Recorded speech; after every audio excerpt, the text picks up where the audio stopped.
اعوذ باللہ من الشیطان الرجیم بسم اللہ الرحمن الرحیم الحمدللہ رب العالمین رب اشرح لی صدری ویسر لی امری واحلل عقدۃ من لسانی یفقہوا قولی صدق اللہ العلی العظیم۔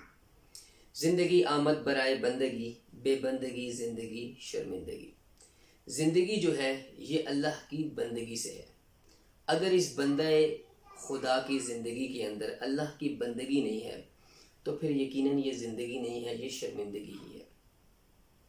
حدیث پاک میں آتا ہے کہ اللہ تعالیٰ نے حضرت موسیٰ علیہ السلام سے کلام کیا اور فرمایا میں نے امت محمدیہ صلی اللہ علیہ وآلہ وسلم کو 2 نور عطا کیے ہیں تاکہ وہ 2 اندھیروں سے نجات پا لیں۔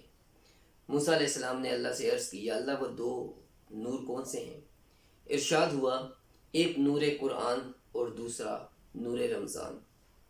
پھر موسیٰ علیہ السلام نے اللہ سے عرض کی یا اللہ وہ 2 اندھیرے کون سے ہیں؟ تو ارشاد ہوا ایک قبر کا اندھیرا اور دوسرا قیامت کا اندھیرا۔ یہ جو ماہ مقدس الحمدللہ رمضان المبارک کا مہینہ چند دنوں میں آنے والا ہے، یہ اللہ کی رحمتیں اور اس کی برکتیں ساتھ لانے والا ہے۔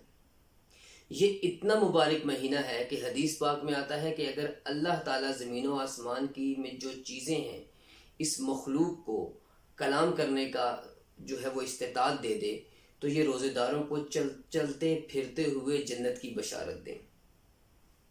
اتنا مبارک مہینہ ہے کہ اللہ کے نبی علیہ السلام نے فرما دیا کہ اس میں جنت کے دروازے کھول دیے جاتے ہیں، جہنم کے دروازے بند کر دیے جاتے ہیں، اور اللہ کی رحمت جو ہے وہ ٹھاٹے مارتے ہوئے سمندروں کی طرح بہہ رہی ہوتی ہے۔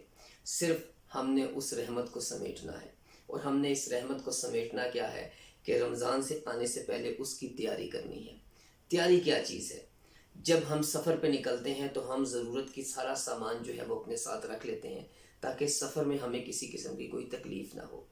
اسی طریقے سے جب رمضان مبارک آنا ہے تو ہم نے اس کی تیاری کیسے کرنی ہے؟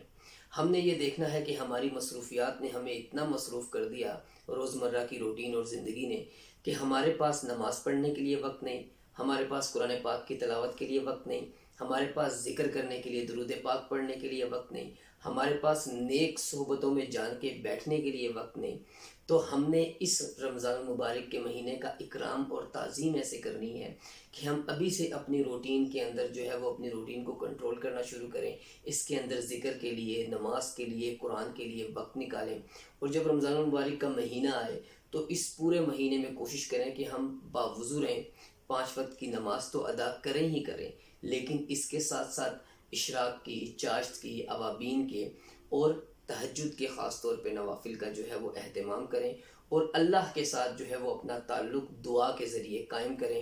اپنے لیے دعا کریں، اپنے اہل و عیال کے لیے دعا کریں کہ اللہ پاک نے جو یہ رحمتوں اور برکتوں والا مہینہ دیا ہے اس کے اندر جس طرح ہم عبادت کر رہے ہیں، یا اللہ تو ہمیں اس رمضان المبارک کے بعد بھی توفیق دے تاکہ ہماری پوری زندگی اس رمضان المبارک کی طرح جو ہے وہ گزار سکیں۔ یاد رکھیں حدیث پاک میں آتا ہے کہ یہ اللہ کا مبارک مہینہ ہے، اور روزہ جو ہے یہ اللہ کے لیے، اور اللہ فرماتا ہے کہ اس کی جزا میں خود دوں گا۔ اور اس کی تعظیم اور اکرام کس طریقے سے کیا جائے کہ جب ہمارے گھروں میں کوئی مہمان آ جاتا ہے تو ہم اس کی تعظیم کیسے کرتے ہیں؟ کھانے کا اہتمام کریں گے، گھر کو صاف کریں گے، اس کے سونے کے لیے بستر لگائیں گے تاکہ اسے کسی قسم کی کوئی تکلیف نہ ہو۔